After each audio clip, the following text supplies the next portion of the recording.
आपो भवन्तु पीतये संयोरभिस्रवन्तु नः संयोरभिस्रवन्तु नः संयोरभिस्रवन्तु नः संयोरभिस्रवन्तु नः। ओम। यह वैदिक संध्या का पहला मंत्र है। तो इस मंत्र के माध्यम से हम समझेंगे कि संध्या क्यों करना चाहिए, संध्या करना क्यों अनिवार्य है, और साथ में कुछ लाभ बताएंगे हवन के भी। तो संध्या हवन क्यों करें, और ख़ास करके परिवार में संध्या हवन करना क्यों अनिवार्य है, नहीं करने पर क्या हानि होती है और करने पर क्या लाभ होता है, ये हम कुछ इस पर चर्चा करेंगे। तो देखिए, एक तो संसार का सबसे बड़ा काम जो है, जिससे बड़ा काम दुनिया में कोई भी नहीं है, जिससे श्रेष्ठ काम कोई नहीं है, वो है ईश्वर की उपासना, संध्या उपासना करना और हवन करना। इससे बड़ा काम दुनिया में कोई है ही नहीं।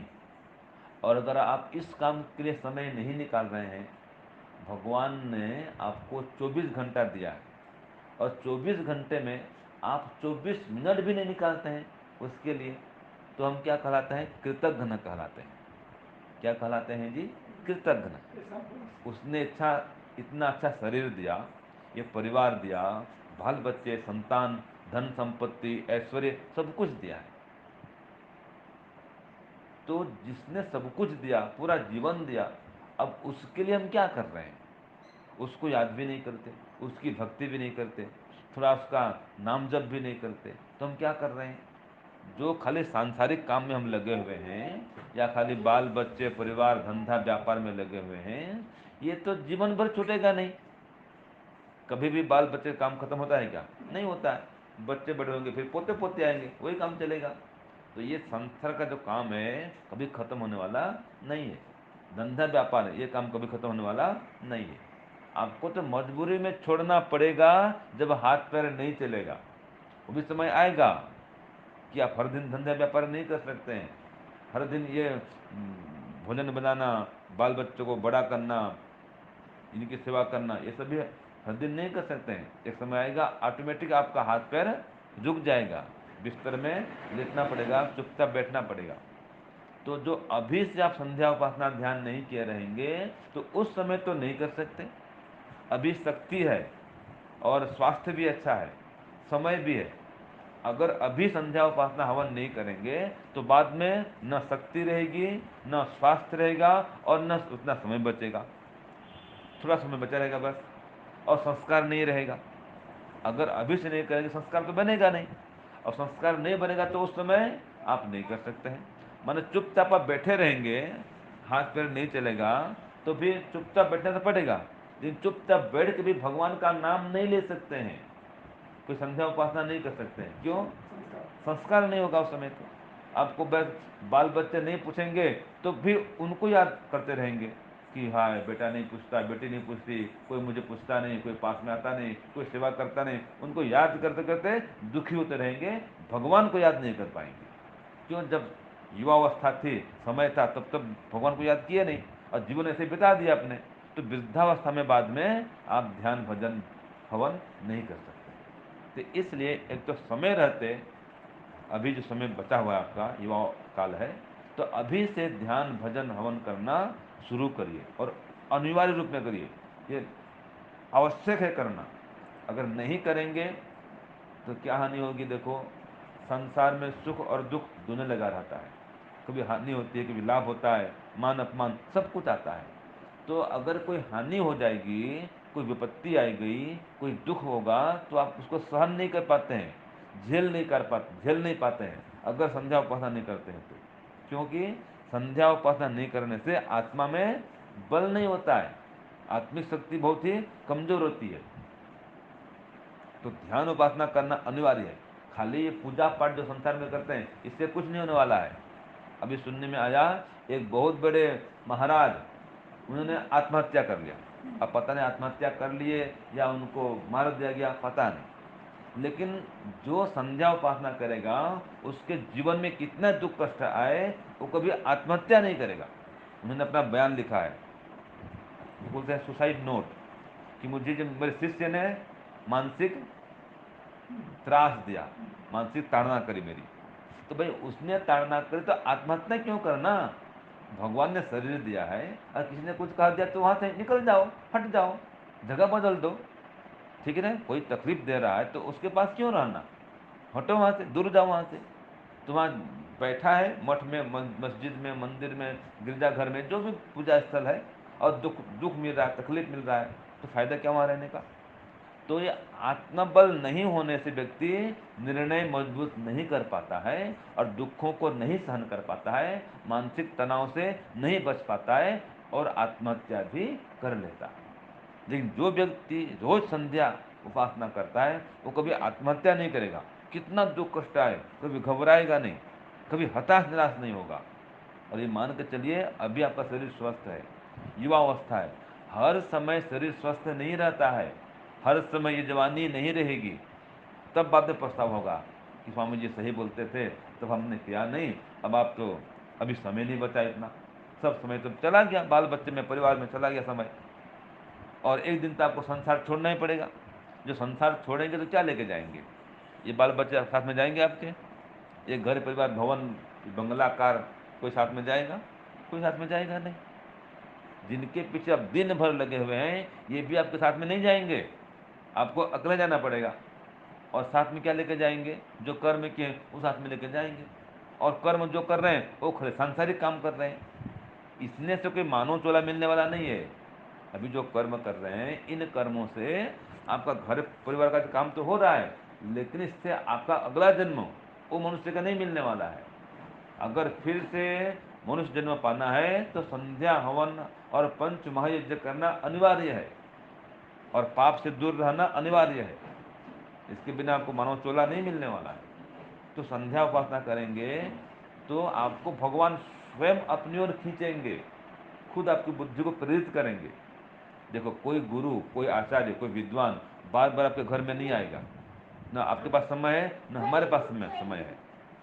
लेकिन अगर आप उपासना करना शुरू कर देंगे, हवन करना शुरू कर देंगे, तो खुद भगवान अपने रब को खींचेंगे, खुद अपना महत्व को समझाएंगे, ज्ञान देंगे, बल देंगे, आनंद देंगे, सहन शक्ति भी देंगे, धैर्य देंगे, बहुत कुछ देंगे।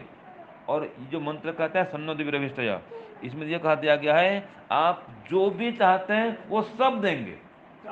एक ही मंत्र में ऐसा आ गया है कि आपको अलग अलग कुछ नहीं मांगना पड़ेगा, सब कुछ एक ही मंत्र में मांग लिया गया है। आपको जो भी चाहिए, दुनिया का हर सुख, शांति, आनंद, धन, संपत्ति, ऐश्वर्य, बेटा बेटी, जो भी चाहिए एक ही मंत्र में मांग लिया गया है। एक तो कहा सम माने हे ईश्वर कल्याणकारी, तो हमारे भी कल्याण करिए। फिर देवी आप दिव्य गुण से युक्त हैं, दिव्य गुणों के धाम हैं, तो हमारे अंदर भी दिव्य गुण भरिए। फिर आप सब जगह व्याप्त हैं तो सभी जगह हमारा कल्याण करिए। हम जहाँ भी जाएं हमारे अंदर दिव्य गुणों को भरते रहिए। और अभिष्ट ये हमारी जो अभिष्ट मनोकामनाएं हैं, जो सांसारिक इच्छाएं हैं, उनको पूर्ण करिए। अब जो भी आपकी इच्छा है, इसमें ये नहीं कहा कि मुझे बेटा दीजिए कि बेटी दीजिए कि धन दीजिए, संपत्ति दीजिए, यहाँ तो कहा आपको जो भी चाहिए, जो भी आपकी सांसारिक इच्छा है वो सब की पूर्ति के लिए प्रार्थना आपने कर दी। अभिष्ट ये, हे परमात्मा मेरी मनोवांछित कामना को आप पूर्ण करिए, मेरी समस्त सांसारिक इच्छाओं को आप पूर्ण करिए। और फिर कहा पीत ये, कि संसार का सुख तो दीजिए, साथ में आपका जो मोक्ष सुख है, जो पूर्ण सुख है वो भी दीजिए। क्योंकि संसार के सुख में पूर्णता नहीं है, इसमें अधूरापन लगा ही रहता है। कभी आप ऐसा नहीं होगा कि हाँ अभी मैं पूरा सुखी हो गया, मैं संतुष्ट तृप्त हो गया, ऐसा नहीं होता है। और चाहिए, और चाहिए, धन संपत्ति और चाहिए, बेटा बेटी और चाहिए, सुख और चाहिए, ये सब लगा रहेगा आपको। तो संसार के सुख में आपको तृप्त करने का सामर्थ्य नहीं है। इसलिए कहा पूर्ण सुख दीजिए भगवान, जो आपका मोक्ष का सुख है वो दीजिए। तो कहा पीत ये, आपकी जो मोक्ष सुख को हमें प्रदान करिए। फिर संयम रवि स्रवंतु न, हमारे ऊपर चारों ओर से सुख, शांति, समृद्धि, ऐश्वर्य की वृष्टि करिए, वर्षा करिए। कितना अच्छा मंत्र है। अब एक ही मंत्र में सब कुछ मांग लिया गया ना। कि आप चाहते नहीं कि आपके ऊपर चारों ओर से सुख शांति बरसे, हैं, आपकी सभी मनोकामनाएं पूरी हो जाएं? आप चाहते हैं। लेकिन याद रखिए, केवल चाहने से कुछ होगा क्या? आप चाहते न हो मुझे भगवान सब दे दें, कैसे देगा भाई? संध्या करना पड़ेगा, उपासना करनी पड़ेगी, ध्यान करना पड़ेगा, हवन करना पड़ेगा, सत्संग स्वाध्याय कुछ करना पड़ेगा, संस्कार को आध्यात्म से, धर्म से ओतप्रोत करना पड़ेगा, कुछ दान पुण्य भी करना पड़ेगा, कुछ सेवा परोपकार भी करना पड़ेगा, तब जाके आपको अगला मानव जीवन बढ़िया मिलेगा और भगवान सुख शांति प्रदान करेगा। बिना इन कामों की आपको सुख शांति भगवान नहीं देने वाला है। जब तक आपके जीवन में परोपकार नहीं होगा, जब तक आपके जीवन में परमात्मा प्रति प्रेम नहीं होगा, जब तक आपके जीवन में दान नहीं होगा, जब तक आपके जीवन में सेवा की भावना नहीं होगी, जब तक भक्ति भावना नहीं होगी, जब तक हवन नहीं करेंगे, सत्संग नहीं करेंगे, आप आत्मकल्याण नहीं कर सकते हैं और विश्व कल्याण भी नहीं कर सकते हैं। न इस लोक में सुख शांति पाएंगे, न परलोक में सुख शांति पाएंगे। अगर संध्या हवन करेंगे तो इस लोक में भी सुख शांति पाएंगे और परलोक में भी सुख शांति पाएंगे। यहाँ भी आपका जीवन स्वस्थ, निरोग, आयुष्मान बनेगा और जो आपका अगला जन्म है वो फिर आपको फिर मानव का मिलेगा, फिर मनुष्य बन पाएंगे। और अगर इस बार आप संध्या हवन नहीं करेंगे और जीवन ऐसे ही बीत जाएगा तो आपको अगला जीवन मनुष्य का नहीं मिलेगा। और आप सोचते हैं स्वामी जी अभी तो बहुत बाल बच्चे का काम है, अभी तो समय कहाँ मिलता है। अभी ऐसा आप मान लीजिए सोचते हैं, तो क्या आपने ये पक्का मान लिया है कि आपका उम्र 60 साल तक रहेगा? क्या आप विश्वास से बोल सकते हैं कि स्वामी जी हम तो 70 साल तक कहीं नहीं जाएंगे, हम नहीं मरेंगे, हम जिंदा रहेंगे, अब तब हम 60 साल के बाद में भक्ति भजन करेंगे? क्या बोल सकते हैं पक्का से? कहीं भूकंप आए खत्म, भू जैसे भूकंप जोन में है, कोरोना आएगा तो खत्म है, दुर्घटना घट जाएगी, कभी भी कुछ हो सकता है। हाँ, तो ऐसा नहीं भगवान पास में कोई जवान नहीं मरता है, जवान व्यक्ति ही मर जाता है कि नहीं है? तो आप ये मत समझो स्वामी जी भी समय नहीं मिल रहा है, हम बाद में करेंगे। बाद में रहेंगे तब तो करेंगे, बाद में रहेंगे क्या गारंटी इसकी? इसलिए अभी से शुरू करिए, रोज शुरू करिए, भले कम करिए, लेकिन 5 मिनट भी 10 मिनट भी ध्यान में जरूर बैठिए। हवन तो घर में हो ही रहा है, कुछ नहीं करना तो है नहीं, आपको चुपचाप होकर बैठना है। अगर आप अभी हवन में नहीं बैठेंगे तो बच्चे भी नहीं बैठेंगे, और आप बच्चों को बैठो को बोल भी नहीं पाएंगे कि खुद तो बैठते नहीं, तो बच्चों को कैसे बोल के आप बैठाएंगे कि बेटा जा हवन कर? वो तो बोल देगा हाँ आप मम्मी आप तो बैठते नहीं, मुझे अब बोल रही हो। आज के बच्चे बोल देते हैं ऐसे, इतनी बात नहीं मानते। आप करेंगे तो बच्चे करेंगे।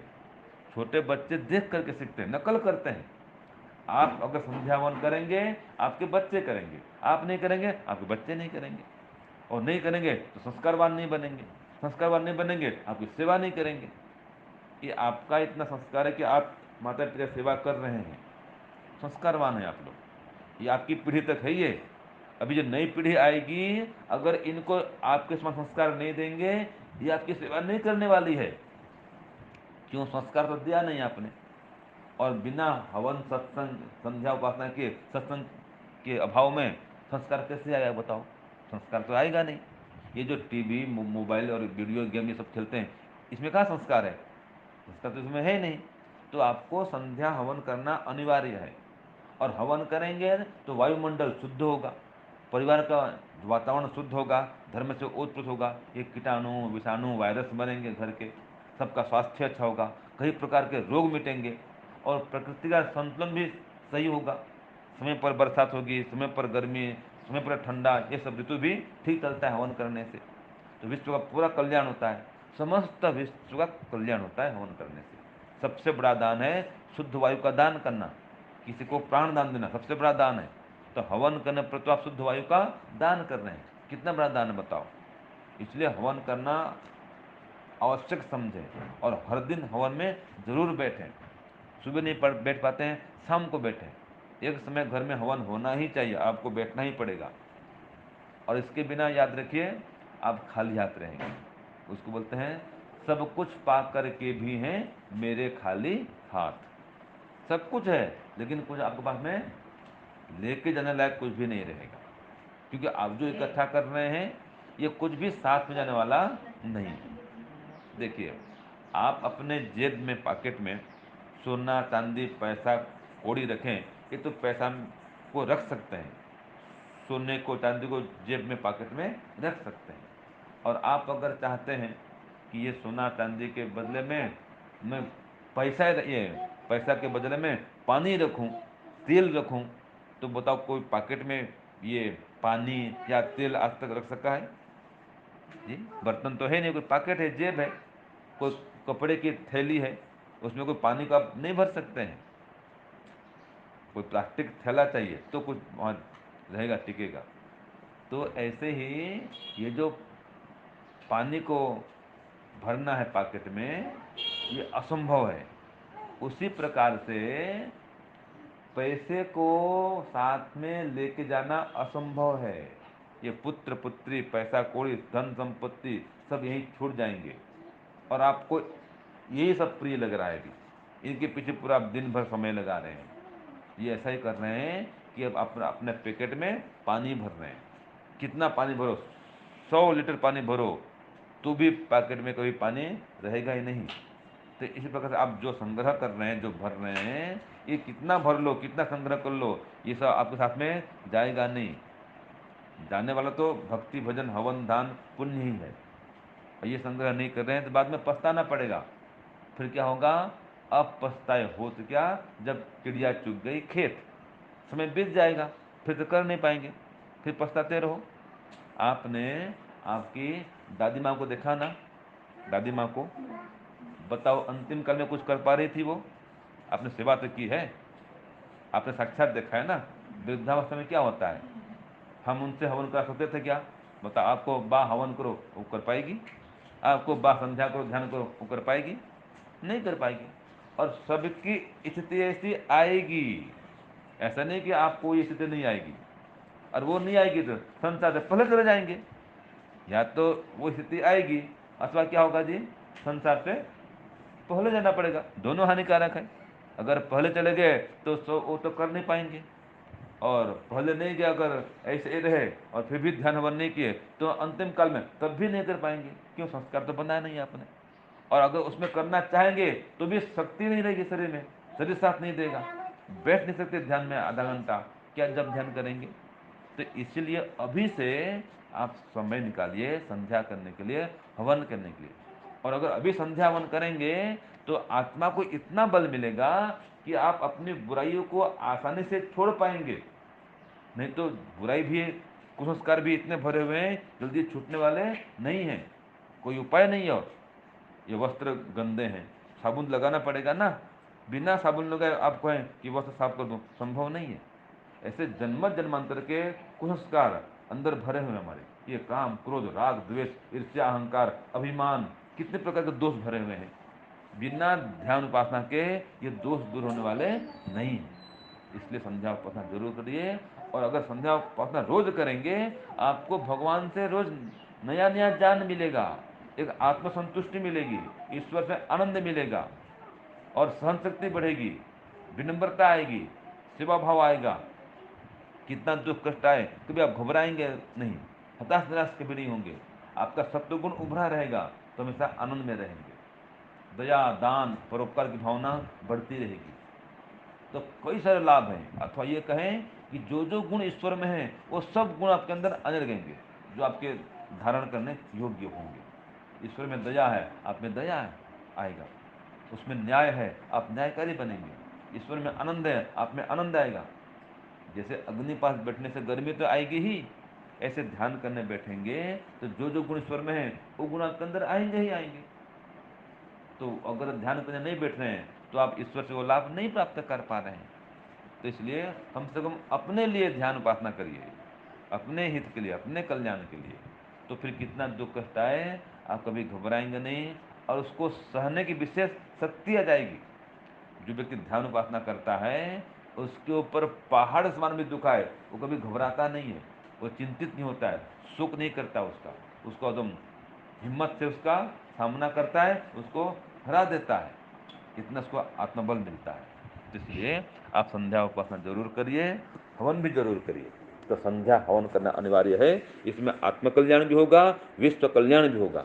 पूरे वायुमंडल की शुद्धि करेंगे हवन के माध्यम से, और ध्यान संध्या के माध्यम से मन बुद्धि की शुद्धि करेंगे। तो अंदर का वातावरण और बाहर का वातावरण दोनों शुद्ध होगा संध्या और हवन से। इस लोक में परलोक में दोनों जगह सुख शांति समृद्धि पाएंगे संध्या और हवन से। तो बहुत सारे लाभ हैं, बहुत संक्षेप में मैं बता रहा हूँ आपको। इतने लाभ हैं कि इसमें 1 घंटा भी उपदेश करना कम पड़ जाएगा। तो भगवान ने कह रखा है कि हे वीर तू यज्ञ कर, यज्ञो वे श्रेष्ठतम कर्म, यज्ञ करना सबसे श्रेष्ठतम करना है, यज्ञ करो। और कहा स्वर्ग कामो यजेत, स्वर्ग चाहते हैं यज्ञ करो। स्वर्ग माने विशेष सुख शांति। क्या आपको नहीं चाहिए शांति विशेष, विशेष सुख आपको नहीं चाहिए? चाहिए। तो भगवान कहता है कि सुख चाहते हो तो हवन करो। यज्ञ करना है धर्म कार्य है, और धर्माचरण ही समस्त सुखों का मूल है, और अधर्माचरण समस्त दुखों का मूल है। और धर्म नहीं करेंगे तो अधर्म तो होगा ही। अगर आप पुण्य नहीं करेंगे तो पाप अपने आप हो ही रहा है। चलते फिरते कितने कीड़े मर रहे हैं। अब झाड़ू करते हैं, पोछा करते हैं, इस सब में बाथरूम जाते हैं, नहाते हैं, तो भी कितनी चींटी मर जाती हैं। तो पाप तो अपने आप हो ही जाता है, पाप करना नहीं पड़ता। करते भी हैं लोग, लेकिन अपने आप भी पाप हो जाता है। और पुण्य के लिए तो संकल्प करना पड़ता है, समय लगाना पड़ता है, श्रद्धा रखनी पड़ती है। और बिना पुण्य के जीवन बेकार है, पशु समान है। पशु पक्षी कीट पतंग ये कभी ध्यान हवन भजन नहीं कर सकते हैं। ये कुत्ते लोग करेंगे कभी? कोई पक्षी आज तक गायत्री मंत्र बोल सकती है, या कोई बंदर हवन कर सकता है? कोई पशु पक्षी संध्या हवन नहीं कर सकते, उनकी मजबूरी है। और आपके पास भगवान ने सुविधा दी है, और फिर भी आप नहीं कर रहे हैं, तो वो पशु पक्षी में आप में क्या अंतर रहा? विचार करिए थोड़ा। उनके जीवन में आपके जीवन में अंतर क्या रहा? वो तो बेचारे मजबूर हैं, उनको समय होते हुए भी वो कभी संध्या ध्यान हवन नहीं कर सकते हैं। और आपको समय दिया भगवान ने, हाथ पैर दिया, बुद्धि दी, वाणी दी मंत्र बोलने के लिए, फिर भी आप मंत्र नहीं बोल रहे हैं। तो महात्मा चाणक्य कहते हैं, एक बात बताऊं फिर विराम दूंगा। उन्होंने कहा न विप्रपादोदकर्दमानि स्वाहा स्वधाकार विवर्जितानि न वेदशास्त्रो ध्वनिगर्जितानि श्मशानि तुल्यानि गृहानि तानि। ये महात्मा चाणक्य कहते हैं कि जिस घर में विद्वान नहीं आते हैं, ब्राह्मण लोग, उपदेशक सन्यासी महात्मा नहीं आते हैं, और उनके घर में आने से घर गंदा नहीं होता है। भाई कोई संत महात्मा के कुछ तो घर गंदा होगा ना, तो उनके आने से घर गंदा होना चाहिए। और जिस घर में वेद शास्त्र का माने वेद मंत्र का गान नहीं होता है, गायत्री मंत्र का उच्चारण नहीं होता है, और वेद मंत्र का पाठ नहीं होता है, जिस घर में स्वाहा स्वाहा की ध्वनि नहीं होती है, और जिस घर में माता पिता वडिल हैं उनकी सेवा नहीं होती है। तो स्वाहा माने यज्ञ करना, स्वधा माने बड़ों की सेवा करना। तो जिस घर में माता पिता बड़ों की सेवा नहीं होती है, जिस घर में स्वाहा स्वाहा की ध्वनि नहीं होती है, जिस घर में वेद मंत्र का गान नहीं होता है, और जिस घर में संत महात्मा का आगमन नहीं होता है, तो कहा श्मशानि तुल्यानि गृहानि तानि, वो घर शमशान के तुल्य हो जाता है। तो हमको तो घर को स्वर्ग बनाना है। तो स्वर्ग बनाएंगे तो हवन करना पड़ेगा, संध्या उपासना वेद मंत्र का गान करना पड़ेगा, संत महात्माओं को बुलाना पड़ेगा, और ईश्वर की ओर बढ़ना पड़ेगा। तो बस इतना कहना चाहूँगा। आपके जीवन में संध्या हो, हवन हो, सत्संग हो, स्वाध्याय हो, आपका जीवन सुखमय हो, श्रेष्ठ हो, महान हो। ओम शांति, ओम शम।